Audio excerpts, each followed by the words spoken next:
जैसे कि आप लोग जानते हैं कि मैंने आपको पुरानी काफ़ी वीडियोस के अंदर बहुत सारे पाकिस्तानी जो उलमा कराम हैं उनकी वीडियोस आपको दिखाई है जिसमें वो गौसे पाक को सहाबा तो सहाबा नबी पाक सल्लल्लाहु अलैहि वसल्लम से भी अफजल तरीन मकाम दे जाते हैं। ये जो आपको साथ पे शख्स नजर आ रहा है, अभी मैंने जो आपको वीडियो दिखानी है ना, ये एक नई करामत लेकर आया गौसे पाक की, और वो ऐसी करामत है कि जो रसूलुल्लाह सल्लल्लाहु अलैहि वसल्लम को मिली नहीं, और उसके हिसाब से आप सल्लल्लाहु अलैहि वसल्लम ने कभी भी सहाबा को तलीमात नहीं फरमाई कि मेरे अंदर भी इतनी ताकत है कि मैं किसी को बख्शवा सकता हूँ, मैं किसी को जो है वो जन्नती कर सकता हूँ, और मैं किसी के सवाल जवाब में उसकी मदद कर सकता हूँ। अगर ऐसा होता तो नबी पाक सल्लल्लाहु अलैहि वसल्लम कभी भी फातिमा अलैहिस्सलाम से ये बात ना फरमाते कि फातिमा, इस दुनिया में मेरे माल में से जो मुझसे लेना है ले ले, अगर रोज़े महशर अल्लाह ताला ने तुम्हें तुम्हारे अमाल के बरक्स पकड़ लिया तो मैं तुम्हारे कुछ काम ना आऊँगा। अब फातिमा सलामुन अलैहा कौन, जिन जो कि जन्नती औरतों की सरदार, उनके बच्चे कौन, हज़रत इमाम हसन हुसैन जो कि जन्नती नौजवानों के सरदार हैं, और उनके शोहर कौन, मौला अली, ठीक है, जिसके बारे में नबी अलैहिस्सलाम ने फरमाया कि मन कुन्तु मौलाहू फहाज़ अलीउन मौला। ठीक हो गया। अब जब उनको ये मकामात नहीं मिले तो गौसे पाक के हवाले से आप लोग सोच सकते हैं कि उनको ऐसे मकामात मिल सकते हैं। वो मकामात क्या हैं वो अभी मैं ये वीडियो स्टार्ट करता हूं तो आप लोग देख लेंगे तो आपको अंदाजा हो जाएगा कि कितना बड़ा बवंडर है। और ये जाहिल तरीन मौलवी हैं, इन्होंने कोई कुरान को तर्जमे से या हदीसों को नहीं पढ़ा, सिर्फ और सिर्फ इतना है कि ब्लाइंड फॉलोअर्स थे, कैमरों के दौर थे नहीं। इन्होंने उस टाइम के अंदर अपनी वलियों की लिखी हुई किताबों को पढ़ा, लोगों को बेवकूफ़ बनाया, मौजज़ात के चक्कर में, जादू के चक्कर में बेवकूफ़ तरीन बना दिया। पहले पीरों के पीछे लगाया, अब अपने पीछे लगा के बस सिर्फ और सिर्फ गाड़ियों पे अयाशी मार रहे हैं। बड़े बड़े इन्होंने प्लॉट्स खरीदे हुए हैं। ठीक हो गया। अगर इनकी बैक बोन को आप देखें ना, अगर इनके प्रीवियस टाइम में चले जाए, टाइम जोन में चले जाएं, कोई अत्तर फरोश था, ठीक हो गया, कोई गुब्बारे फरोश था, ये बैलून वगैरह बेचा करते थे, और कोई जो है वो मामूली सा एक मस्जिद का अजान देने वाला था। तो इतने छोटे छोटे ओहदों से ये आज लैंड क्रूजर जैसे बड़ी बड़ी गाड़ियों में घूमना, और डीएच जैसे में काफ़ी जो है वो मैं कहता हूँ कि जनाब किलों के हिसाब से इनके जगहों पर इनके महल बने हुए हैं। ठीक है, फुल टाइम अयाशी पट रहे हैं सिर्फ अल्लाह और रसूल के नाम पर, और खैर उनके नाम पर नहीं बल्कि ये उनके नाम पर जिनको ये वली समझते हैं और सहाबा और नबियों से अफजल दर्जा देते हैं। तो खैर ये उनमें से एक शख्स है। अभी मैं इसकी वीडियो आपको दिखाता हूं। तो वीडियो को प्रॉपर स्टार्ट करने से पहले हमेशा की तरह हस्ब रिवायत, अगर अभी तक आपने आदि टेक को सब्सक्राइब नहीं किया तो चैनल को सब्सक्राइब और बेल आइकन को प्रेस कर लें ताकि फ्यूचर में इस तरह के इंफॉर्मेटिव वीडियोस आप तक बर वक्त पहुंचती रहें।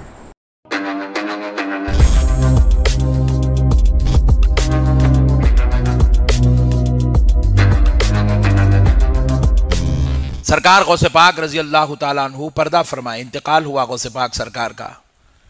आपको कब्र शरीफ में मज़ार अक़दस में लिटा दिया गया। कब्र शरीफ बंद हो गई। फरिश्ते आए, आकर कहने लगे मन रब्बू का। गौसे पाक से सवाल कर रहे मन रब्बू का। गौसे पाक सरकार ने कहा क्या तुमको आदाब नहीं मालूम कि बात करने से पहले सलाम किया करो। कंट्रोल। हाय हाय हाय हाय, मेरे गौस की हुकूमत तो देखो। मेरा गौस सिर्फ इंसानों पे राज नहीं, खबर के अंदर फरिश्तों पे भी राज करता है। मेरे गौसे पाक सरकार फरिश्तों से कहने लगे बात करने से पहले सलाम किया करो, आदाब नहीं मालूम। तो फरिश्ते अदब से खड़े हो कहने लगा अस्सलामु अलैकुम या अब्दुल कादिर, ए अब्दुल कादिर आप पर सलाम हो। तो आपने सलाम का जवाब दिया। जवाब देते ही फिर फरिश्ते पूछे मन रब्बू का। तो गौसे पाक ने कहा पहले मेरे सवाल का जवाब दो, फिर मैं तुम्हें तुम्हारे सवाल का जवाब देता हूं। बोले अब्दुल कादिर आपके क्या सवाल हैं? यह है कि जब मेरे दादा आदम अलैहिस्सलाम की तख्लीक हो रही थी तो तुमने इल्जाम लगाया ये दुनिया में जाके कत्ल करेंगे। तुमने इतनी बड़ी हिम्मत का काम कैसे किया कि मेरे दादा पे इल्जाम लगाया? फरिश्ते परेशान हो गए, फरिश्ते परेशान हो गए, फरिश्ते परेशान हो गए। अरे बोले ये बाप रे बाप, अब्दुल कादिर ने तो पकड़ लिया है। बोले अब्दुल कादिर ने तो पकड़ लिया है। बोले अब्दुल कादिर ने तो पकड़ लिया है। बोले तो फरिश्ते अर्ज करने लगे ए अब्दुल कादिर, जब ये वाकया हुआ था आदम अलैहिस्सलाम का, जब अल्लाह ने पूछा, जब हमने जवाब दिया हम दोनों थोड़ी थे, हम दोनों थोड़ी थे, हम दोनों थोड़ी थे। चुप चुप, वहां तो पूरे फरिश्ते थे, आप सबसे पूछो। तो बोले जाओ सबको जमा करो मैं पूछने आ रहा हूं। बोले जाओ सबको जमा करो मैं पूछने आ रहा हूं। बोले बोले जाओ सबको जमा करो, मैं पूछने आ रहा हूं। बोले सारे फरिश्तों को उन्होंने जमा किया और गौसे पाक की रूह मुबारक आसमानों में सैर करने लगी और जाकर सब फरिश्ते अर्ज करने लगे, ए अल्लाह अब्दुल कादिर ने पकड़ लिया है, ए अल्लाह अब्दुल कादिर ने पकड़ लिया है, ए अल्लाह अब्दुल कादिर ने पकड़ लिया है। लानत है तेरे ऐसे अकीदे के ऊपर, बेशरम इंसान। वो हमसे सवाल करने लगे हैं। तो रब ने फरमाया, जब अब्दुल कादिर पूछता है तो मेरे फरिश्तों जवाब दो। मियां मियां मियां, अब्दुल कादिर पूछ रहा है तो जवाब दो। फरिश्ते परेशान हो गए। सरकार गौसे पाक की रूह पहुंची, गौसे पाक पूछने लगे तो फरिश्ते आजिज आ गए, सवाल का जवाब नहीं दे सके। तो फरिश्ते आजिज आ गए, सवाल का जवाब नहीं दे सके। तो फरिश्ते आजिज आ गए, सवाल का जवाब नहीं दे सके। तो कहने लगे, ए अल्लाह हमें अब्दुल कादिर के इन सवालों से बचा ले। तो रब फरमाता है, अब्दुल कादिर इनको छोड़ दो, अब्दुल कादिर इनको छोड़ दो। तो गौसे पाक सरकार की रूह मुबारक ने अर्ज किया, ए अल्लाह तेरे हुक्म से मैं इनको छोड़ता हूं, लेकिन मौला मेरी एक शर्त है। अब्दुल कादिर क्या शर्त है? तो कहते हैं कि सुनो, आज से लेकर सुबह क़यामत तक जब कभी खबर में मेरा मुरीद आएगा, जब मेरा मुरीद आएगा तो तुम उससे सवाल पूछ पूछ कर उसको परेशान नहीं करोगे। निकल लौड़े। हाँ जी, तो वीडियो आपने तकरीबन प्रॉपर देख ली होगी। अगर आप यहां तक वीडियो के पहुंच चुके हैं तो अब मैं सिर्फ 1 मिनट आपसे गुफ्तगू करना चाहूंगा। गुफ्तगू का आगाज मैं यहां से स्टार्ट करता हूं कि सरकार किसके पास ये ताकत है कि वो कब्र के अंदर उतर कर अपने जो है वो एक मुरीद टाइटल जैसे शख्स को, जो कि है ही गुनाहगार, सवालों में कौन फंसता होता है? नबी पाक सल्लल्लाहु अलैहि वसल्लम ने सहाबा से क्या फरमाया था कि तुम दुआ करना कि कब्र में कोई भी सवालात में ना फंसे, क्योंकि वो पहली मंजिल है। अगर कोई वहां पे फंस गया तो रोजे महशर वाले दिन उसका मामला बुरा हो जाएगा। नबी पाक का तो ये बोलना चाहिए था कि अगर तुम फंस भी जाओगे तो कोई मसले वाली बात नहीं है। गौसे पाक जो कि ऐ सहाबा तुम्हारे घोड़ों के कदमों से जो खाक उड़ती है और उनके नथरों में जाके बैठती है, उससे भी गया गुजरा है, यानी कि 3rd से भी 4th क्लास। तो जब वो कब्रों में उतर कर अपने मुरीदों को बख्शवा सकता है सवाल जवाब के लिए, और उसके अलावा अपने सवाल के लिए वो ऐसा बोल सकता है कि मैं तुम्हें 3 सवालों का जवाब तब दूंगा, पहले तुम मेरे सवाल का जवाब दो, सही हो गया। हालांकि कब्र में ऐसे मामलात कभी जिंदगी में नहीं सुने, तलीमात नहीं है नबी पाक सल्लल्लाहु अलैहि वसल्लम की। फिर ये ऐसे लाइन किस्म के लोग जो हैं वो मिंबर रसूल पर बैठ के क्या कर रहे हैं? सिर्फ बंदरों वाली हरकतें कर रहे हैं, झूठी हदीसें, झूठी मामलात, झूठे जो है वो बयानात घड़ के लोगों को सिर्फ बेवकूफ़ बना रहे हैं। और उनको भी नहीं पता कब सुबहान अल्लाह बोलना है, कब नऊज़ुबिल्लाह बोलना है, किसी चीज़ का नहीं पता, कब तौबा करने है, कोई अता पता नहीं है। वो सिर्फ ये जानते हैं कि ये बंदर नुमा इंसान जो हमें बैठ कर चीज़ बता रहे हैं ना, वो सच्ची है। और फिर कुछ लोग मुझे कमेंट्स में ये मैसेज देने के लिए आ जाते हैं कि वलीउल्लाह के मकाम को तुम पहुंच नहीं सकते, तुम्हें नहीं पता वली का क्या रुतबा होता है। सरकार, मैं जो रखता हूं उसको जाओ चूल्हे में डालो।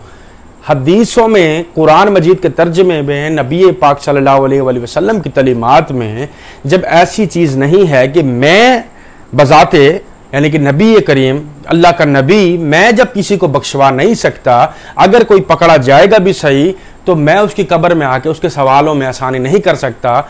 या नबी पाक ये कह जाते कि तुम सहाबा हो, अगर तुमसे कोई सवाल किया भी जाएगा, तुमसे अगर सलाम नहीं किया जाएगा कब्र में आते, तो तुम उसको पकड़ सकते हो, तुम उससे सवाल के ऊपर सवाल कर सकते हो, क्योंकि एक गौसे पाक के पास ये ताकत है, तो तुम्हारे पास क्यों नहीं आ सकती? जो कि तुम्हारे घोड़ों को नहीं पहुंच सका वो तुम्हें कैसे पहुंचेगा? तो तुम तो उनसे ज्यादा अफजल हो।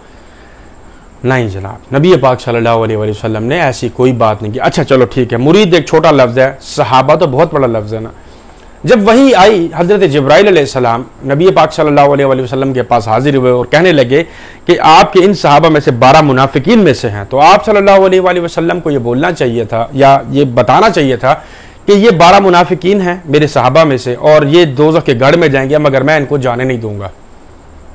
सवाल पूछा जाता कि ऐसा आप क्यों करेंगे और कैसे कर सकते हैं, तो वो आप जवाब देते कि गौसे पाक अपने गुनाहगार मुरीदों को भी बख्शवा लेते हैं, तो ये अगर मुनाफिकीन भी हैं तो कोई मसला नहीं है, मेरे सहाबा तो हैं। इनका जो है वो क्या, इनका सहाबा का, ये जो 12 मुनाफिकीन थे चलो, लेकिन सहाबी थे, क्या इनका रुतबा इतना भी नहीं था कि वो गौसे पाक के मुरीद से भी अफजल होते? क्योंकि गौसे पाक तो मुरीदों को बख्शवा रहे हैं। कुछ जगहों पर ये लोग ऐसी ये चीजें भी कोड कर जाते हैं ना कि गौसे पाक से अल्लाह ने वादा किया है, क्या है अब्दुल कादिर जिलानी, मैं 70 दफा तेरे से वादा कर चुका हूं, करता हूं कि जब तक तेरे मुरीद को तौबा की तौफीक नहीं दूंगा मैं उसकी रूह को कब्ज नहीं करूंगा।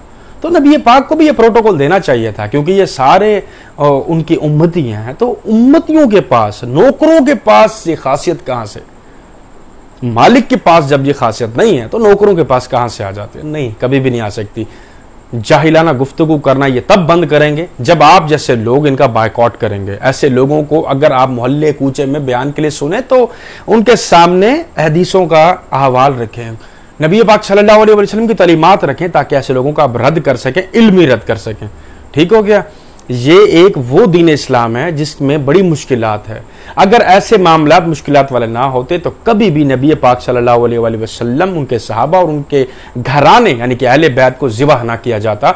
वो कभी भी खुद को जो है वो इस मामलात में ना लेकर आते कि आंखों से बदल देते हालात, दिल के हालात बदल देते, यजीद के हालात बदल देते। अगर वो सोच रहा था कि इमाम हुसैन और उनके घराने को मैं काट दूंगा, ज़िबह कर दूंगा, तो इमाम हुसैन के पास ये ताकत होनी चाहिए थी कि वो निगाह मार के जो है वो उसका इरादे बदल देते और ऐसे मामलात ना तो वाक़या करबला को मनाया ना जाता, है ना। तो ये मेरे सवाल मैंने फैक्ट्स के तौर पे रखे हैं, तो आपने सिर्फ मुझे इसका जवाब देना है।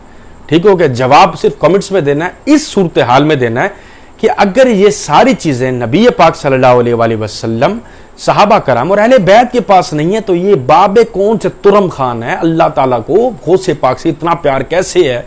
नबी पाक से इतना प्यार क्यों नहीं है? उनके सहाबियों से इतना प्यार क्यों नहीं है? अहले बैत से इतना प्यार क्यों नहीं है? क्या वो अल्लाह ताला का खासम खास है और नबी पाक से उसका रुतबा अफजल है? तो खैर, मुझे इस चीज का कमेंट्स में रिप्लाई जरूर कीजिएगा। वीडियो आपको पसंद आई तो लाइक कीजिएगा और इस तरह की वीडियोस को मजीद देखने के लिए मेरे चैनल आदि टेक को सब्सक्राइब कीजिएगा। Thank you so much. मिलते हैं नेक्स्ट वीडियो में, तब तक रखें अपना बहुत सारा ख्याल। अल्लाह हाफ़िज़।